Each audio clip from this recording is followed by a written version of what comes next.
Welcome to the crusty core. But yeah, today we're talking about a boy versus world, boy versus girl. Boy kills world. Boy kills Scott Pilgrim. Boy Get kills it world. right. Let's give you some credentials, so you don't think we're just two stupid people. Sahar was an illustration major. I was an animation major. We both have degrees in that, and we both make art for a living. So yeah. You be directing things at Yeah. your job. Yeah. I am just here doodling. I've directed an intro for a kid's cartoon, and I've just finished directing a season of one. We're not lying. Yeah, I swear I'm not a liar.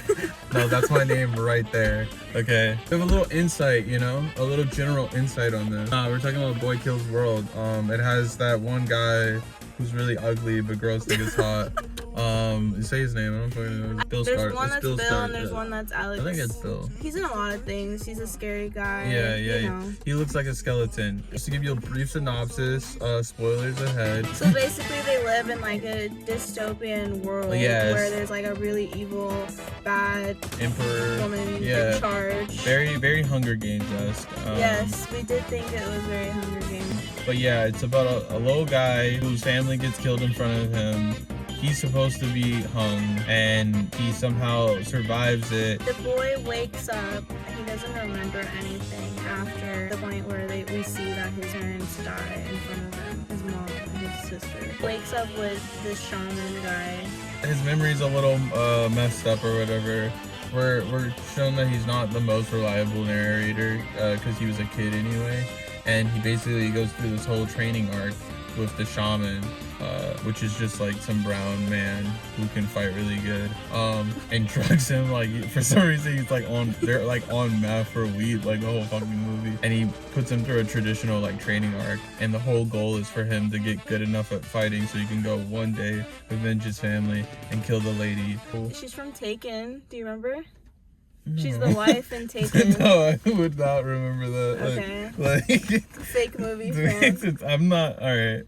Taken's good. Not enough. Yes. The Oh yes, yeah. Snow. She's like Jean Grey in the X-Men movies. Sure. We'll put her right now. But yeah, she's like the President Snow-esque, like from if you know Hunger Games. Just like no fucks. No given, fucks, like just like wants to kill people. Yeah, and like acts like there's a reason for it. Mm-hmm. The movie is very like comic booky, like video game. It's giving it's very like it's very Scott Pilgrim-esque without the cuts. It's very Kingsman in its action scenes, but I would say a little more gruesome. The action is very energetic. Biggest thing is like that we forgot to say is the main character is mute, yet he has an inner monologue, who is the voice of Bob's Burgers and Archer. So he's doing his inner monologue, and they do a couple of jokes about that throughout the movie. Okay, now we can start the actual review. I think the movie overall is entertaining. I think it runs a little long. It has a few moments that clearly could have been polished, and I think the dialogue could be polished. Just like cut. Yeah. Just like cut some of it. Yeah, there's some scenes that just don't. Okay. Like let it go. We looked up afterwards. It seems like it's the director's first film. Yeah. So considering that, it's a pretty good first movie. Pretty good. You have to know the context Exactly. of who's making it. And it's like produced by Sam Raimi, so if you like any of his stuff, you can kind of see that through it. It's very Spider-Man, honestly, like the first ones in the campiness level. But I feel like a lot of movies now are like hyper aware that they're of camp. Yeah. When before it kind of just happened, comes off in disingenuous. That's a word, right? Yeah, disingenuous. Disingenuous. Yeah. We're artists. Whatever, bro. We draw for a living, right?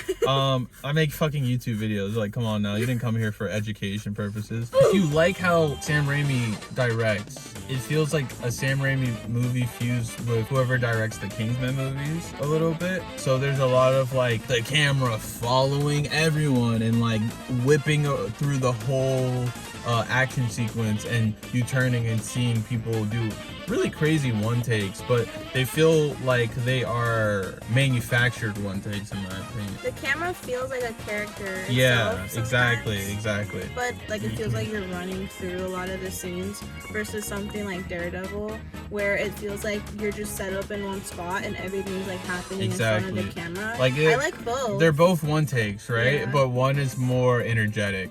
I feel like Daredevil's one takes are meant to show characters slowly getting tired, right? Where this one is supposed to be more enthusiastic. It's supposed to feel like the punches that they're throwing out, you know, without cutting the camera that much. I have this love-hate relationship with it, right? Like, I feel at moments it's doing too much. I personally like the final fight scene. It goes on forever, but I think that's the point. Like that, yeah, it felt like the movie is aiming to be very like out there and like a comic or like game kind of. Whenever there was like a fight happening, that's why I liked it more, because I just feel like there was too much dialogue sometimes, and with characters that I just didn't really care about. Yeah. Like, I don't know any of the actors' names. Feels like they just were there for like some comedic relief, but they weren't really pulling it off. Yeah. But the main group, the main with the trio, Asian guy and the black guy, they were like funny. No, they were great. It's really nice like to see this guy, the Asian guy, doing a different type of role, because in Warrior he's very stoic. And in this, he's playing a very outgoing, like loud character. He's even putting a fake accent on. Yeah. He's doing like a Cockney British. Well, that's exactly how he sounds throughout the whole time, and it never feels obnoxious because they know when to take him off screen and bring him back. Like a good 30 minutes, or he's just not in yeah, the he's movie. just not in it. Like, and you're like, damn, I miss him. And right when you're like that, they bring him back. Yeah. Throughout the story, the main character has a Jiminy Cricket type character who is someone who just hallucinates the whole time. Can't affect any physical objects. He just thinks they're there. And it's just his imagination. Yeah, and this is his little sister that has passed away in the beginning of the movie. So she is still young, the way that he remembers Yeah, she's about like 7 or 8, and she's kind of seen as this like rebellious like person he looks up to, right? And before they passed, they had this pact that one day, you know, they're gonna go to this place. It's just an arcade, right? Like they're like, this is where none of the stressful world exists, so that's why they like really romanticize it, right? And this is even where he gets his voice for himself, you know, from playing a character in this arcade. So as he's like training and finally getting to like kill some people to get to Hilda, his sister is there kind of like guiding him through it, judging him sometimes. Yeah. And we were saying before that her judgments kind of don't make sense. Yeah, so in the beginning, she seems really okay with him murdering people, right? Like, she kind of just seems there to distract him, but halfway through, for some reason, her perspective changes, and she's like, are you sure you want to do this? Yeah. You're not this person. You're not this guy. You're not that guy. You're not the guy. And so this comes off a little like make up your mind, right? Yeah, it's a little confusing. And we were saying that like if you think of it literally, it's his subconscious, so it doesn't really have to make sense. Yeah, if we like bring it down and like try to make the character have an arc, it somewhat makes sense. Yeah. But it's just not paced well enough where it feels like sudden. Yeah, like, it just now you don't want me to kill people to avenge our mom, our family, avenge you. I'm doing this for you, right? Yeah. But the big reveal later on is that he's actually been duped this whole time. Those memories were vague on purpose because he was been tortured by the shaman, because the main character actually is the son of the main villain and his sister is alive and she is one of the main antagonists. She's one of the main soldiers for the Hilda, the President Snow of this world. Exactly. We were both saying that we both had assumptions that this character was the sister. Yeah. But the mom being the main villain, there's like no way more unexpected. You can't predict it. I think like once you've seen enough movies, you can kind of tell certain patterns. We know that the main character's whole thing is that he's like trying to avenge his sister. Like, you just put all the pieces together, you're like, that's his fucking sister. So in the first 20 minutes, I'm like, that's his fucking sister. I thought it was a sister because of their hair colors. So maybe, I don't know, maybe I just can't, like, white people look white to me. Like, But like the hair color was not what was giving it to me. It's 3 shades of hair colors. Like for white people, they got brunette, they got dirty blonde, and they got blonde. Auburn, strawberry blonde. So Well, I clocked it from the hair. Yeah. I don't know if I liked the twist of like that being his mom. I liked it because it made the story a little less nearly linear. Like it made you go back.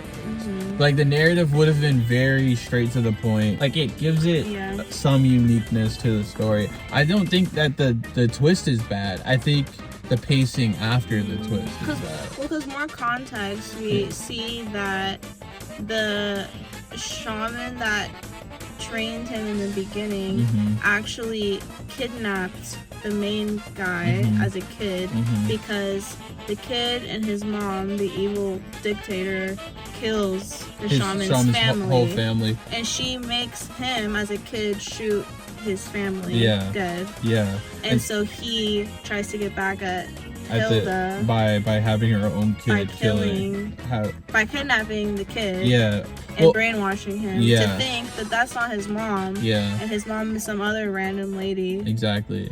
And that's one of the reasons why it's impossible for you to guess that it's his mom, because the flashbacks show it's just a different thing. And I like that aspect of it. It doesn't feel as half-assed of an explanation, because from the beginning you're like, damn, he's drugging this kid.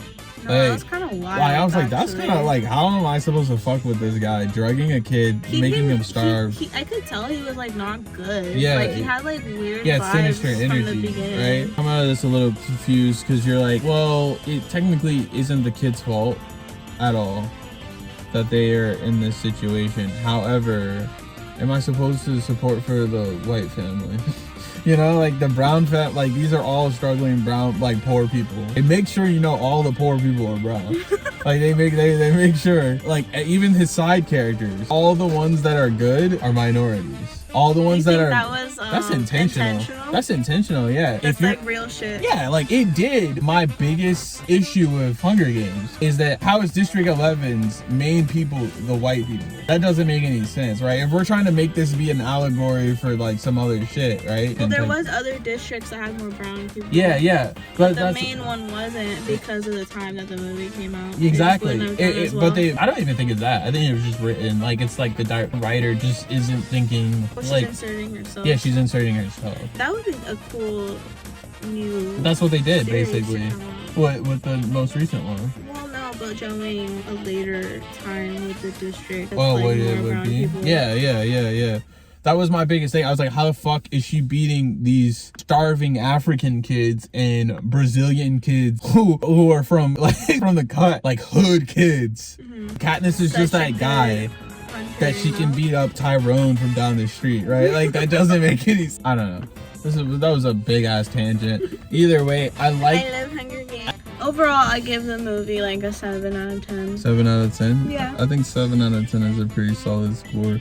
I think it's hard to rate movies like this because there's a lot of ambition in it, and you can see that. So it like makes you want to rate it higher. Yeah, it's his first movie. For a first movie, I do think there's a lot of memorable parts in it. Oh my god, there was one scene with the cheese grater. Oh my god, that was crazy. Yeah, that shit was insane.